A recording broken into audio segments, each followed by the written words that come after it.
You can tell what you're emanating by the way you feel. So your inner being is a strong component of who you are, and your inner being has a point of attraction from no resistance. In other words, your inner being has no resistance. So imagine how powerful that attraction is when there's no resistance mixed in to slow it down. So your inner being is attracting really powerfully on your behalf the things that you've been asking for. So the way you feel in any moment in time is about the way law of attraction is responding to your inner being and the way law of attraction is responding to you. And don't be mean to yourself when you have negative emotion. Negative emotion doesn't mean you're wrong or you're incorrect or you're bad. Negative emotion means you have a residual of a thought that is resistant in nature that your inner being doesn't share. That's all it means. And so you could stop for a moment and think about why your inner being doesn't share it. Or you could just say, well, I'll just think about that later, or maybe I won't think about it at all. Or maybe if you catch it early enough, you can think another thought that your inner being does share. If you're in sync with your inner being, like meditation, you're not competing or resisting, then you and your inner being are both standing in this powerful place of attraction, and things are coming to you with speed and clarity and accuracy and satisfaction. But anytime you feel some sort of negative emotion, that means that your energy is split, and while your inner being is still attracting on your behalf, you're not letting it in, you're not allowing it. And so doesn't it seem logical that the first order of business would be to get over here in sync with where all the power is? Yeah? By finding ways to be resistance free.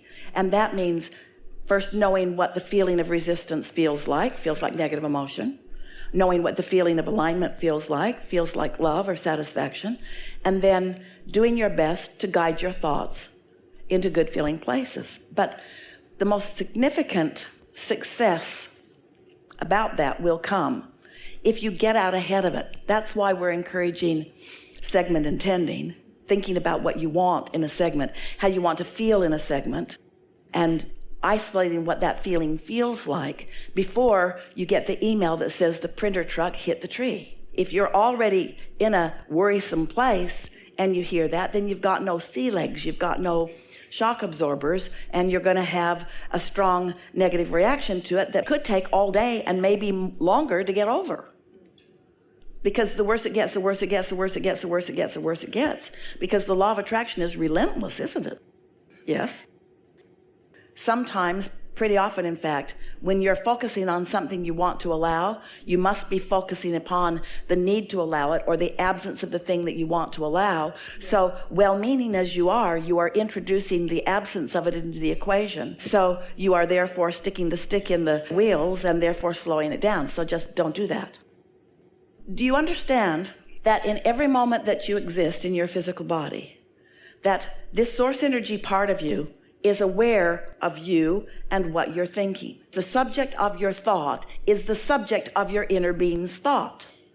But every thought subject is like a stick with wanted on one end and absence of what is wanted on the other end of it, and your inner being, as it is joining you in that thought, is always on the what you want end of the stick. If you're on the what you want end of the stick, then you're having a pleasant thought.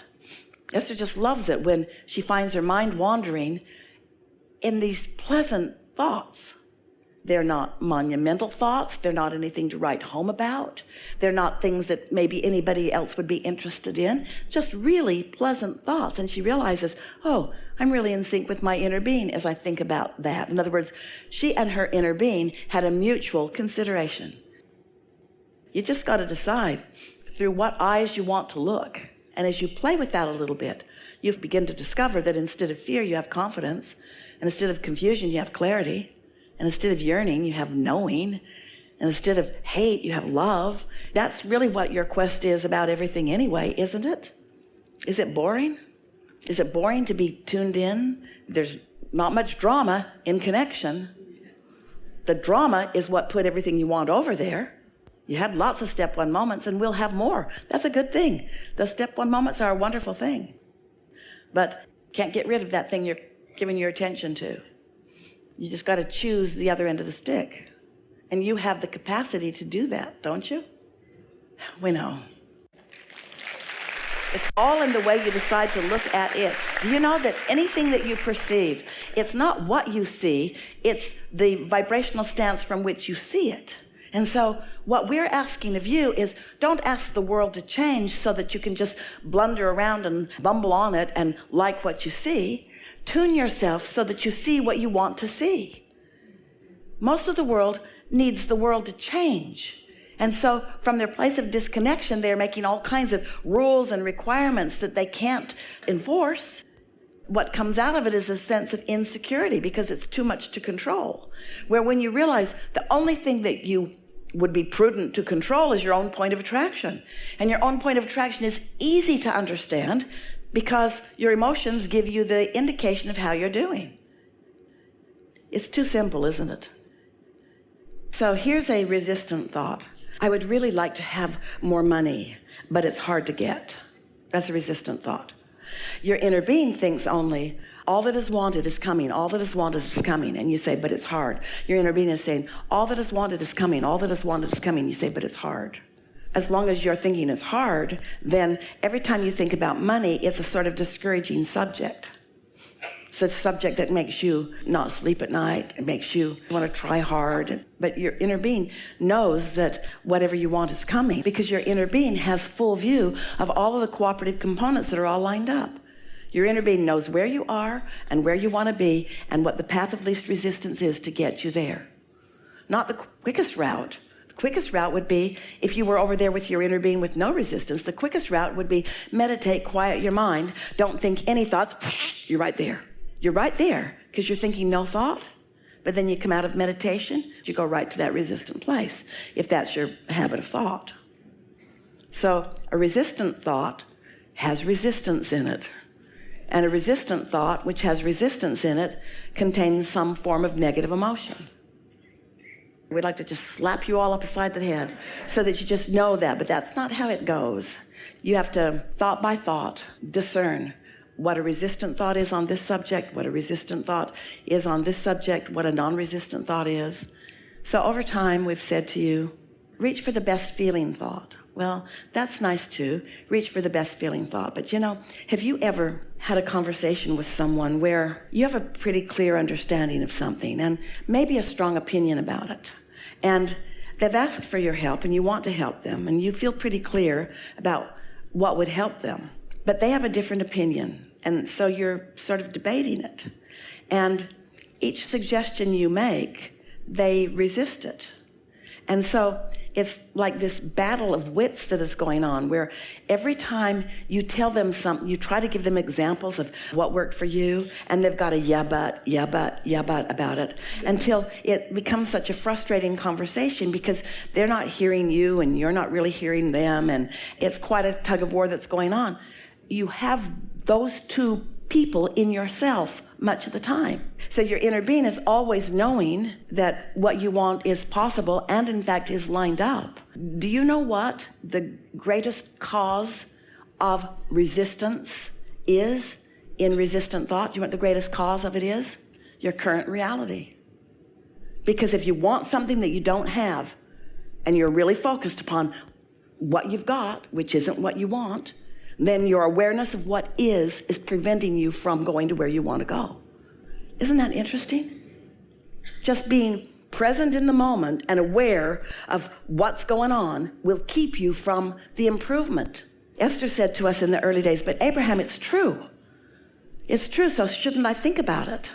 And we said there are a lot of things that are true that you don't want active in your vibration. That's why you don't want to watch the news. You don't want to stir up that feeling of pushing against that comes to you. But there's nothing wrong with watching the news and launching rockets of desire and then meditating and then lining up with your desire. Now reality, now manifested reality is the culprit that prevents you from the improvement that you want. But because the balance of who you are is more about alignment than not, sometimes right in the middle of something that feels like even a crisis, the universe will deliver answers to you before the problem is even in your awareness. Answers before you even know you had a problem. So what we're saying is reach into the pile of subjects and choose the ones that are in this moment most pleasurable. And if there aren't any, take a nap or meditate. Because it helps you to calibrate your thoughts deliberately later. So you get tuned in and you start seeing or hearing the movie, which leads to another thought, that your inner being is also inspired.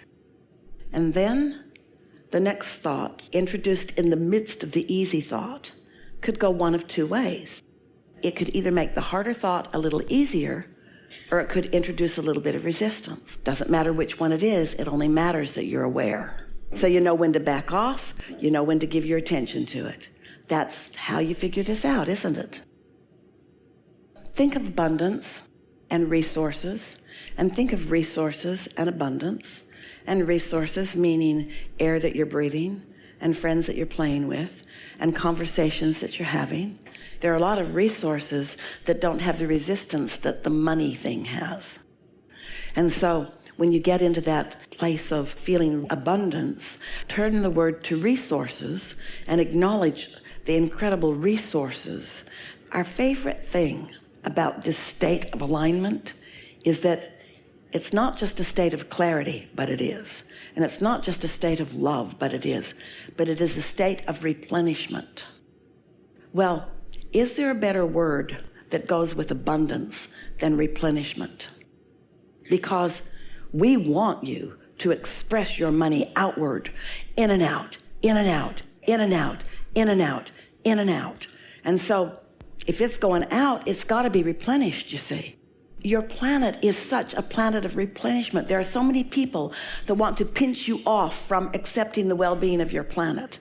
But the well-being of your planet is so abundant with evidence of replenishment, replenishment, replenishment, replenishment, you see. That's what your vortex is. Your vortex is never-ending replenishment for the manifestations of your life experience. You're not ever going to be without the things that are important to you, because your vortex is laden with them and flowing them to you, you see. So when you think in terms of your vortex and the abundance of it, and you get those glimpses of it flowing to you, for Esther, the feeling of clarity is the strongest feeling of abundance that she has. But she sees it everywhere. Replenishment, replenishment, replenishment, replenishment, replenishment, never-ending replenishment, never-ending abundance. Question, answer, problem, solution, replenishment, replenishment, replenishment, replenishment.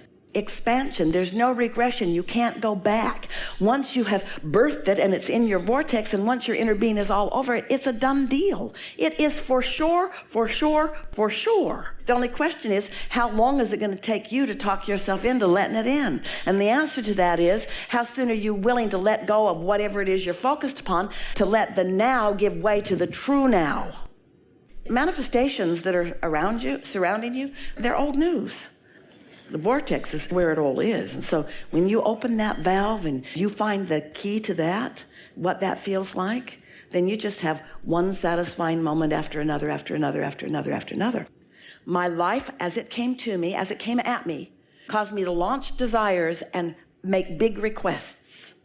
And my vortex, full of those requests, and my inner being standing there with them, gathered all the cooperative components and accomplished the vibrational version of that. So it's not a matter of if. We would start saying, since my vortex is full of everything that I've ever asked for, then wouldn't it be nice if I could find a mindset, a mood, an attitude, a habit of thought that would allow evidence of that abundance to show up now, now, now, now, now, now, now, now, now. There is so much love here for you. We are eager about what is next. We are satisfied with what is. And for now, we are complete.